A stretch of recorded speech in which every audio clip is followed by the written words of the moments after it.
Good morning. My name is Jody, and I'm going to be presenting nonviolent communication. Feels like such a perfect time, as today we're experiencing all these disturbing images and contorted faces of protesters in the streets fighting for justice. In all of that, we sort of begin to understand that each shout and each gesture is trenched in history, deep, deep hurt and pain that goes on for generations. Nonviolent communication is a way to look into our history, our identities, and perhaps pave the way for a new history and reclaim our own new identities by living in our value systems, at the same time asking for change in a peaceful, non-threatening kind of way. So today I'm going to be presenting Nonviolent Communication written by Marshall Rosenberg. And as you'll see on the slide here, we have a picture of a giraffe and a jackal. And nonviolent communication is a communication method that steers participants to observe, feel, express, and ask for what they want, which is really all about heart language. And the giraffe really represents the heart. Giraffes are the land animals with the largest hearts. And so nonviolent communication is a representation of that. The communication style is intended for us to remind us of who we really are and take us back and learn how to communicate with one another. Marshall Rosenberg's biggest message in his entire writings and everything that he teaches is speak peace in a world of conflict. And it feels like this couldn't come at any better time with everything that's going on in our world at the moment. So for the purposes of this presentation, my first objective is to explore the giraffe and the jackal language. And I want to answer the question of what is nonviolent communication. I want to look a little bit at alienating communication and what that looks like. And then we're going to dive into nonviolent communication, and we're going to go through the 4 components. And then finally, I'm going to share some results of some studies that I've looked at and pulled up. One of them is healthcare workers, the other is parolees, and another is children, grade 4 and 5s in the school system. And then I want to talk a little bit about intimate relationships. So this poem that's up on the screen is just such a perfect depiction of what nonviolent communication looks like. So I'm gonna leave it to you to read, and I'll hand out copies at the end of this presentation. But for the purposes of this presentation, again, we have a picture of the giraffe and the jackal. And again, the giraffe has the largest heart of all land animals. And really the language of nonviolent communication encompasses our hearts. So it's really observations, feelings, needs, and just being able to really ask for what it is that you want. And on the other side of the spectrum is the jackal. And a jackal live at low proximity to the ground. They see only what they want to see underneath their noses. They're short-sighted and self-protecting, which means a language that encompasses demands and defensiveness, resistance, and counterattack. So what is nonviolent communication? Nonviolent communication is really our natural state of compassion.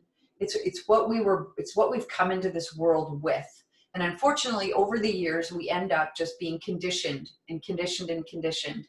And we start speaking another language. So nonviolent communication is bringing us back to our natural state of compassion with intention and connection and choice and freedom, with all of these things intertwined using observations, feelings, needs, and requests, brings us right back to our natural state of compassion. If we move over and we look at the jackal language, a lot of what's encompassed in that is judgments and blame and perceptions and demands. Some of the alienating communication that, we all use at times in our life You know, we're using moralistic judgments to blame and insult and put down and criticize. You know, examples of that would be like, the problem with you is, you know, value judgments. We all have values in our life, and a lot of times we encounter people who maybe don't have the same value systems as we have, and it's easy to judge people based on their value system, which is different than ours. Comparisons, we're always comparing ourselves to other people. I'm not as beautiful as Emily, or I'm not as smart as Joey. We're constantly, you know, having those thoughts in our heads. And denial of responsibility. You know, I have to do this, or you made me feel a certain way. You know, we demand that people do what we want them to do. And if they don't, we want to punish them, and we want to, you know, we want them to change their behavior, when, you know, realistically, what we all need to do is just look inside of ourselves. So the first component of nonviolent communication is observations. And so through observation, we're collecting details and facts. And through evaluation, we're looking through the eyes of judgment. So just for an example, an evaluation might look like Josh procrastinates. And an observation is Josh studies for his exam the night before. So it's really just taking language that is really entrenched in judgment and bringing it over to just an observation. So basically, just the facts, ma'am. That's all we want to hear, is just the facts. Feelings, we all know about feelings. We have good feelings, we have bad feelings, we have sad feelings, we have happy feelings. And, you know, feelings are really just emotional states or reactions. And on the jackal side, you know, generally we are reacting, you know, with anger or rage or upset. And a lot of times we have a difficult time distinguishing our thoughts from our feelings. And a lot of times we might fault the speaker for some feelings that have come up for us. But really, if you really think about it, it's a stimulus. A stimulus has caused a reaction in us, and it causes us to fault the person who's speaking to us, when in reality, it's something that we need to take a closer look at and become more aware of what is actually happening inside of me.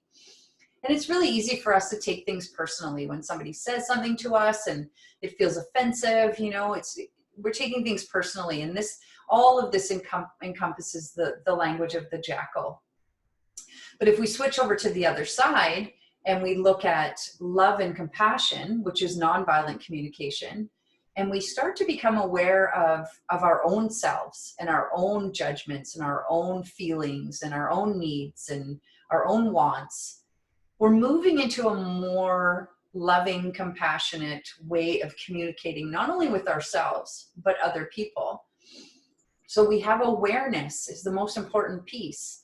And with awareness, we can bring compassion and empathy.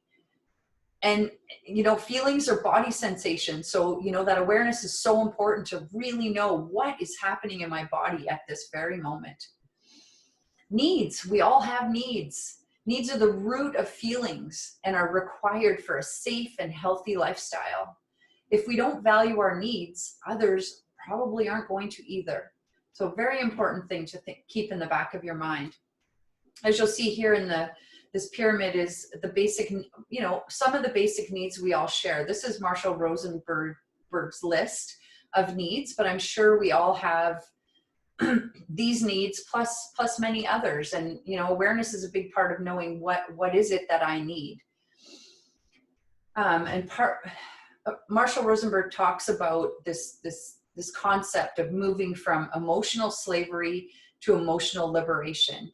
And it's really thinking about, it's moving from jackal language to nonviolent communication.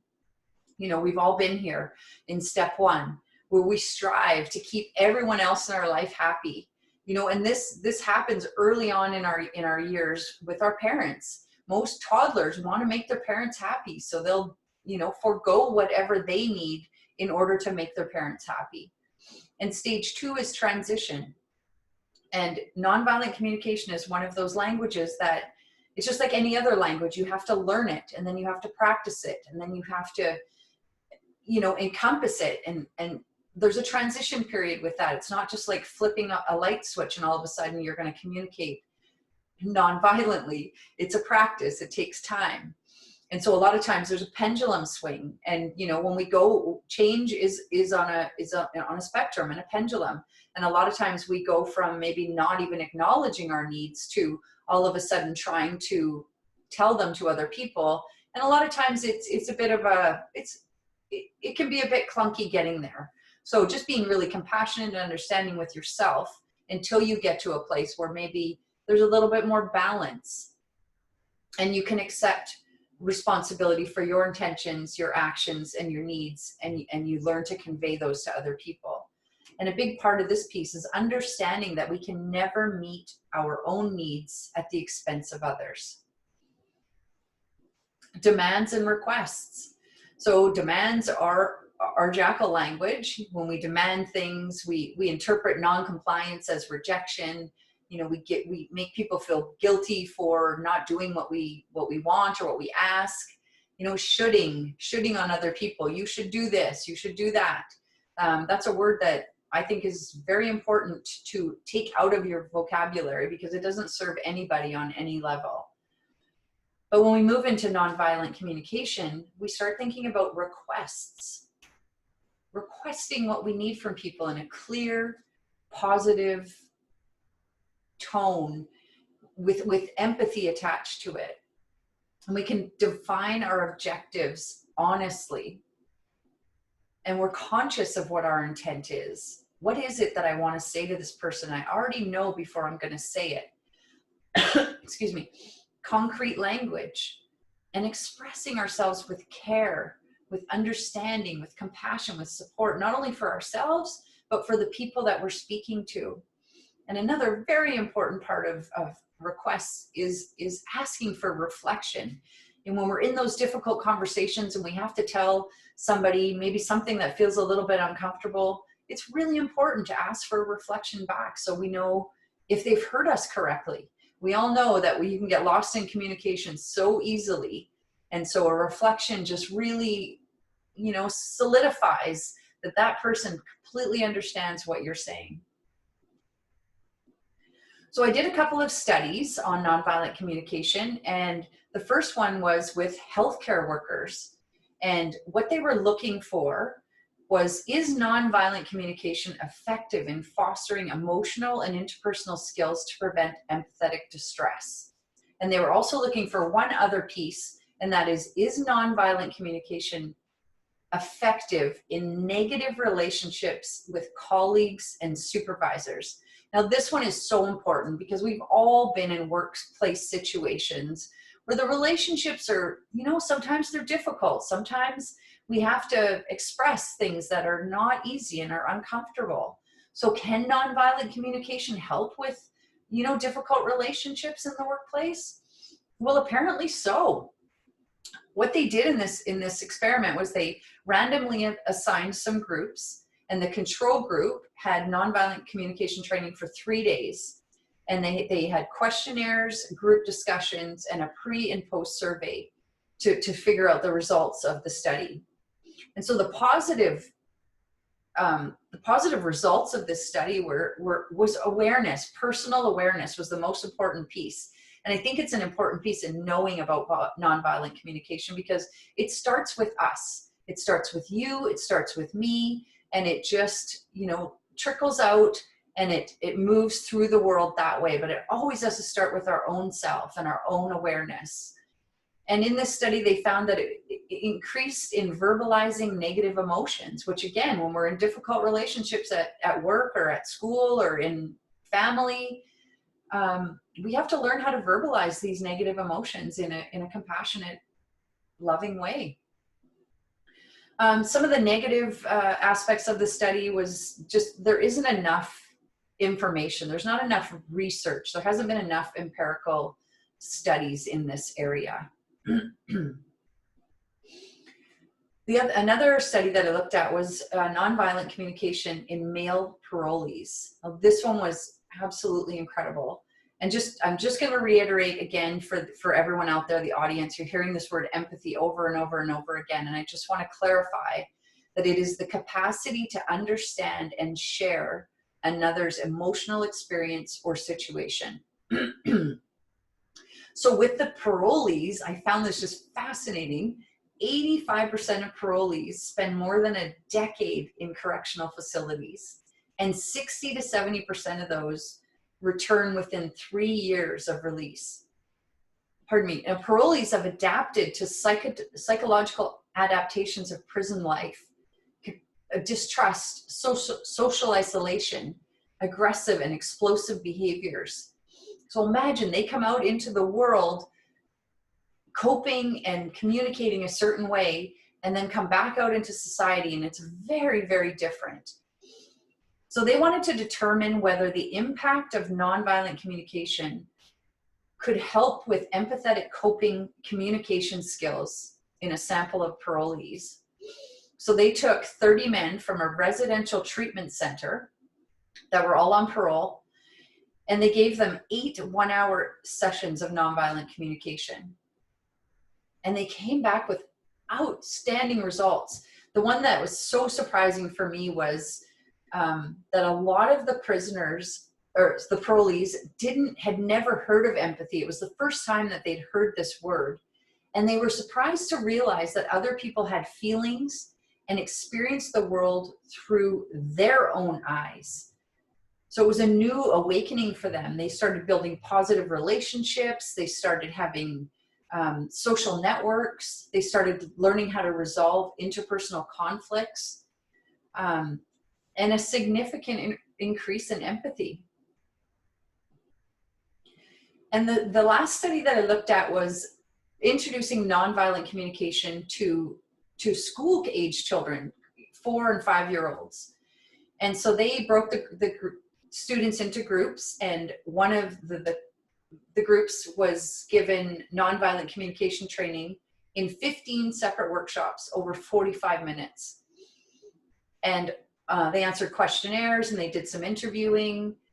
And it was interesting because the first result that came back, they didn't really have any positive results to report. It just seemed straight across the board.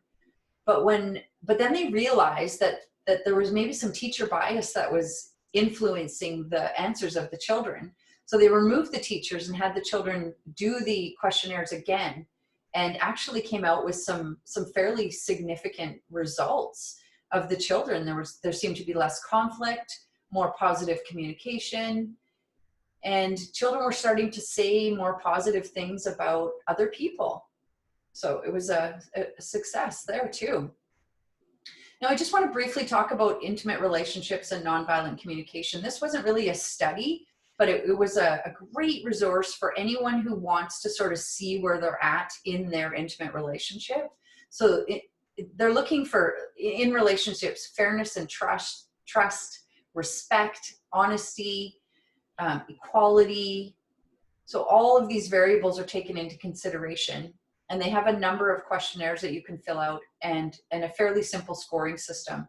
So you can really see where you are in your intimate relationship. And if you wanted to bring in nonviolent communication, they really go into pretty much what I've spoken about today, nonviolent communication and how you can bring that into your life. And they say the results of, bringing this into your relationship is having, really understanding that you're different, but you're also equal, and understanding that your partner's emotional expression is different from yours, and psychological differences, and learning how to accept those things in each other. And of course, the biggest thing is respect. How do we get to this place of just ultimate respect in our intimate relationships? So the conclusion to my presentation is nonviolent communication is a giraffe language, and it really steers participants to observe, feel, express needs, and ask for what you want. Who doesn't want that in their life? Marshall Rosenberg's main message, and I'm going to repeat this, I said it once before, is to speak peace in a world of conflict. So nonviolent communication is going to move us from eccentric to concentric, allowing the positive to emerge with respect, acceptance, understanding, and compassion. One of my favorite quotes is, "Be the change you wish to see in the world. And I would like to leave that with you today and just ask that everyone take a moment and check out nonviolent communication and just bring some part of it into your life so that we can start moving our world into a more peaceful place of communicating with one another. And where do we start? We start right here with ourselves, with one another, with each other, with our own selves. So thank you very much for listening, and check out nonviolent communication. Thank you.